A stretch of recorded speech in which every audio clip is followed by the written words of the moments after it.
अस्सलाम वालेकुम। आप देख रहे हैं KMBTV इंटरनेशनल। नाज़रीन, आज फिर हम आपके पास एक नई खुशियों के साथ, नई खबरों के साथ हाज़िर होते हैं कि आज उम्मत मुस्लिमा की ईद उल फ़ितर जो है वो है, जो रमज़ान के बाद जो है 1 महीने के बाद अल्लाह ताला हमें एक बहुत बड़ी खुशी से नवाज़ता है।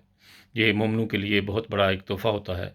अल्लाह ताला इस ईद को हमें सही रंग में मनाने की तौफ़ीक दे और जो भी मुसलमान जहाँ-जहाँ भी हैं, सबको अल्लाह ताला अपने हिफ्ज़-ओ-मान में रखे और आपस में इत्तेहाद पैदा करे कि हम लोग आने वाले वक्तों में बड़े-बड़े चैलेंजों के जो सामने हो रहे हैं, उसकी वजह यही है कि आज मुसलमानों का आपस में इत्तेहाद नहीं है।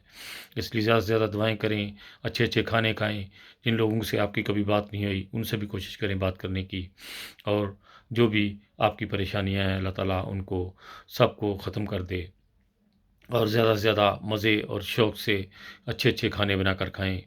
अपनी जो भी खुशियाँ हैं, ढेरों उनको आप इस्तेमाल करें। ज़्यादा से ज़्यादा अपने बच्चों को टाइम दें और ज़्यादा से ज़्यादा एन्जॉय करें। अल्लाह करे कि ऐसा ही हो। नाज़रीन, बहुत ही ज़्यादा चैलेंजिंग है इस वक़्त मुसलमानों के ऊपर। उसकी वजह यही है कि हमारे आपस में जो है वो इत्तेहाद नहीं है, आपस में सलूक नहीं है, जिसकी वजह से हम दुनिया में जो है वो ज़िल-ओ-ख़वार हो रहे हैं।